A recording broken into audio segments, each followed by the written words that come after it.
quiet British executive car, built for comfort, status, and smooth cruising, somehow ended up with a reputation for instability, controversy, and engineering decisions that left even loyal fans scratching their heads. The Ford Zephyr MK4 wasn't just another car, it was a bold gamble by Ford Motor Company. And in many ways, it backed from radical design choices to handling issues that sparked serious debates. This car had secrets that most people never talk about. Before we dive deeper, smash that subscribe button like you're slamming the door of an old British sedan that refuses to close properly, because trust me, you don't want to miss what's coming next, because what happened during its development almost changed Ford's entire strategy in Europe. When Ford introduced the MK4 Zephyr in 1966, it wasn't just an update, it was a complete transformation. Gone were the smooth, rounded lines of earlier models. In came sharp edges, a boxy silhouette, and a much more Americanized look. Ford wanted the Zephyr to feel like a mini luxury car, something that could rival more premium brands without the premium price. But here's where things get interesting.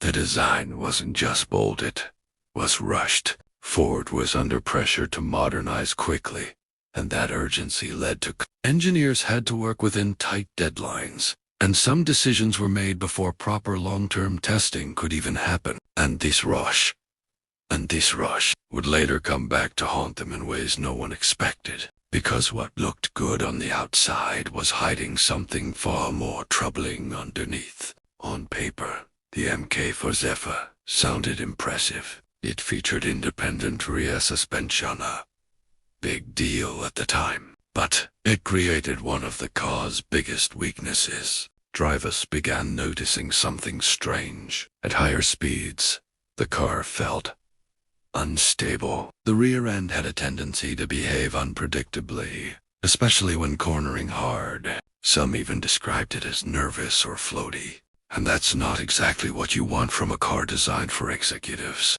The issue came down to how the suspension geometry was tuned. While independent suspension was supposed to improve comfort and control, in this case, it wasn't perfectly refined. Now imagine cruising confidently on the highway, and suddenly the car feels like it has a mind of its own.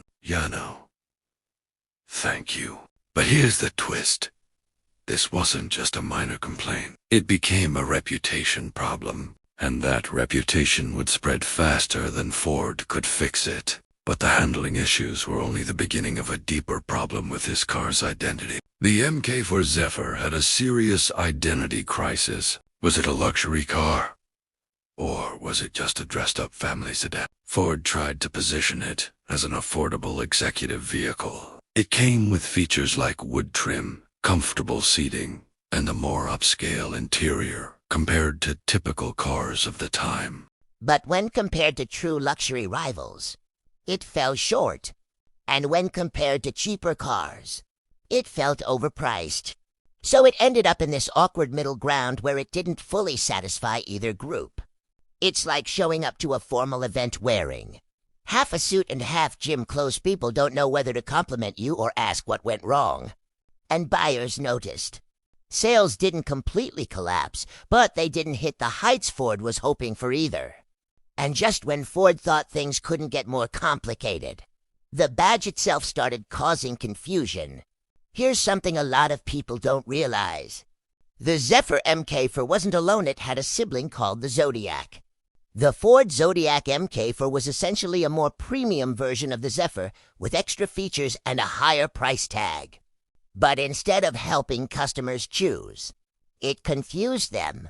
The differences between the two weren't always obvious at first glance, and for many buyers, it raised a simple question. Why not just go for something better from another brand? This overlap diluted the Zephyr's identity even more. It's like Ford created competition for itself, and then watched both sides struggle. And this confusion would eventually lead to a much bigger decision, one that marked the end of an era. But before we get there, we need to talk about something even more surprising. Now, let's talk about something that really affected the car's long-term reputation, build quality. For a car aiming to feel premium, the MK4 Zephyr had some questionable moments. Owners reported issues with panel alignment, interior materials wearing faster than expected, and general durability concerns. And remember, this was supposed to be a step up, not a step sideways. To be fair, this wasn't unusual for British cars of the era. Manufacturing processes weren't as refined as they are today. But expectations were higher because of how the car was marketed. When you promise luxury, people expect things to last. And when they don't, well, word spreads. It's like ordering a premium meal and getting something that looks good but tastes average. You're definitely telling your friends. But even with all these issues, the Zephyr MK4 still had something going for it. Something that kept it alive in the memories of enthusiasts even today. Despite its flaws, the Zephyr MK4 has a loyal following. And honestly, it's not hard to see why. The design, while controversial at the time, now has a classic charm. That boxy, bold look screams vintage character. The spacious interior, smooth ride at moderate speeds, and overall presence give it a personality that modern cars sometimes lack. It's not perfect tan, that's exactly what makes it interesting. Car enthusiasts love machines with stories. And the Zephyr MK4 has plenty of them.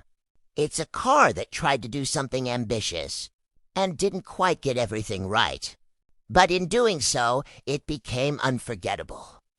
And that legacy would influence what Ford did next in a very big way. It showed the risks of rushing innovation, the dangers of unclear identity, and the importance of getting the fundamentals right. Was it flawed? Absolutely. Was it fascinating? Even more so. And in the end, it helped shape the future of Ford's European lineup, paving the way for better, more refined models. Sometimes, the most interesting cars aren't the ones that got everything right. They're the ones that dared to try and left behind a story worth telling.